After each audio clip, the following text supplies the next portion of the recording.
Fitness, sports અને medical સાયન્સની દુનિયામાં કેલરી એ બહુ પ્રચલિત વર્ડ છે. માટે આજે આપણે કેલરી વિશે ચર્ચા કરશું, એ પણ સિમ્પલ, સાયન્ટિફિક અને તરત ગળે ઉતરી જાય એવી ભાષામાં. નમસ્કાર, I am doctor Mehul Baria, clinical nutritionist, dietitian and consulting homeopath.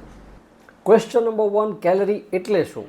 Calorie એટલે ઉર્જાનું માપ, એકમ, યુનિટ જેને આપણે કહી શકીએ. જેમ ડિસ્ટન્સને, અંતરને આપણે કિલોમીટરમાં માપીએ છીએ, વજનને કિલોગ્રામમાં માપીએ છીએ, એ રીતે ઉર્જાને મેજર કરવા માટે કેલરી શબ્દનો પ્રયોગ થાય છે. સિમ્પલ ભાષામાં સમજાવું તો જેમ કારને ચાલવા માટે પેટ્રોલની જરૂર પડે છે, એમ આપણા શરીરને ચાલવા, દોડવા, શ્વાસ લેવા, બ્લડને આખા બોડીમાં સર્ક્યુલેટ થવા, ઇવન સૂવા માટે પણ કેટલીક ઉર્જાની જરૂર પડે છે. તો પ્રશ્ન થાય કે કેટલી ઉર્જાની જરૂર પડે? મારે ડેઇલી 2000થી 2200 કેલરીની ઉર્જાની જરૂર પડે છે, તો કોઈક દુબળી પાતળી છોકરીને 1300થી 1500. ફોર એક્ઝામ્પલ, વિરાટ કોહલીને ડેઇલી 3000થી 3700 કેલરી ઉર્જાની જરૂર પડે છે. બધાની રિક્વાયરમેન્ટ અલગ અલગ એટલા માટે છે કારણ કે ડેઇલી કેલરી રિક્વાયરમેન્ટ ડિપેન્ડ કરે છે તમારી ઉંમર કેટલી છે, તમે સ્ત્રી છો કે પુરુષ છો, તમારી હાઇટ, તમારી વેઇટ, તમારો ડેઇલી એક્ટિવિટી લેવલ, એના ઉપર. તો બીજો પ્રશ્ન હવે એ થાય કે કેલરી આવે છે ક્યાંથી? તો એ આવે છે આપણે જે રોજ ખાઈએ છીએ, પીએ છીએ, એ આપણા પેટમાં જઈને ડાયજેસ્ટ થાય છે અને એનર્જીમાં કન્વર્ટ થાય છે. એનર્જીના મુખ્ય 3 સ્ત્રોત છે: કાર્બોહાઈડ્રેટ, પ્રોટીન અને ફેટ. પણ એક વાત ખાસ યાદ રાખજો કે ફાઇબર, મિનરલ્સ, વિટામિન્સ અને પાણી, આ 4 વસ્તુ આપણને એનર્જી, ઉર્જા આપતી નથી. એનર્જી મળે છે માત્ર ને માત્ર કાર્બોહાઈડ્રેટ, પ્રોટીન અને ફેટમાંથી. 1 ગ્રામ કાર્બોહાઈડ્રેટમાંથી 4 કેલરી ઉર્જા મળે છે. એ જ રીતે 1 ગ્રામ પ્રોટીનમાંથી પણ 4 કેલરી ઉર્જા જ મળે છે. પણ 1 ગ્રામ ફેટમાંથી આપણને 9 કેલરી ઉર્જા મળે છે. એટલા માટે જ ફાસ્ટ ફૂડ, ફેટી ફૂડ એ કેલરી ડેન્સ હોય છે, કેલરીથી ભરપૂર હોય છે.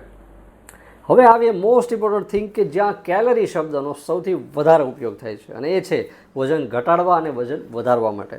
અને એના માટેનો એક સિમ્પલમાં સિમ્પલ ફોર્મ્યુલા છે કે તમારી ઉંમર, તમારી હાઇટ, તમારી વેઇટ, તમારી એક્ટિવિટી પ્રમાણે તમારે જેટલી ડેઇલી કેલરી રિક્વાયરમેન્ટ છે, જો તમે એના કરતાં વધારે કેલરી લેશો, વધારે ખાશો, તો તમારું વજન વધશે.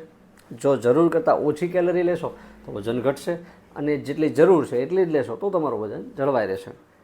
દાખલા તરીકે આપણે વિરાટ કોહલીને જ લઈ લઈએ કે વિરાટ કોહલીની હમણાં વાત એમ કે એની ડેઇલી રિક્વાયરમેન્ટ 3000થી 3700 કેલરી ઉર્જાની છે. આપણે એવરેજ પકડી લઈએ 3500.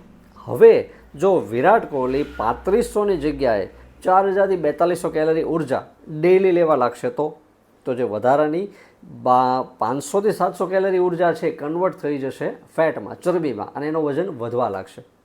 3500ની જગ્યાએ જો 2500-3000 કેલરી લેશે તો એનું વજન ઘટવા લાગશે, કારણ કે કેલરી જે ઘટે છે રિક્વાયરમેન્ટ કરતાં, એ એનું શરીર, એના શરીરમાં રહેલી ચરબી અને મસલ્સને બર્ન કરીને લેવા લાગશે, એટલે વજન ઘટવા લાગશે. અને જો 3500ની રિક્વાયરમેન્ટ છે અને 3500 કેલરી ઉર્જા લેશે તો એનું વજન અને ફિટનેસ બંને જળવાઈ રહેશે. બસ આટલું સિમ્પલ છે આ સાયન્સ કે જેના ઉપર આપણી દુનિયામાં ઓલરેડી અબજો કરોડો રૂપિયાનો બિઝનેસ ચાલી રહ્યો છે. તમને સાંભળીને નવાઈ લાગશે કે વર્લ્ડમાં મેડિકલ સાયન્સમાં વજન ઘટાડવા માટેનો જે આ બિઝનેસ છે એ ટોપ રેન્કિંગ અને હાઈએસ્ટ અર્નિંગ બિઝનેસમાં આવે છે. કેટલી બધી pharma companies, herbal products, supplements કેલરીની આ સિમ્પલ ફોર્મ્યુલા ઉપર જ કામ કરે છે. કેલરીને લગતી અને વેઇટ લોસને લગતી બીજી પણ કેટલીક ઇન્ટરેસ્ટિંગ ફેક્ટ્સ, ઇન્ફોર્મેશન છે, પણ એ નેક્સ્ટ વિડીયોમાં ચર્ચા કરીએ, નહીં તો વિડીયો લોંગ થઈ જશે. આઈ હોપ કે તમને વિડીયો યુઝફુલ લાગ્યો હશે. જે લોકો વજન ઘટાડવા માટે, વજન વધારવા માટે પ્રયત્ન કરતા હોય એ મારી સાથે જોડાયેલા રહેજો. મળીએ નેક્સ્ટ વિડીયોમાં. ત્યાં સુધી સ્વસ્થ રહો, મસ્ત રહો.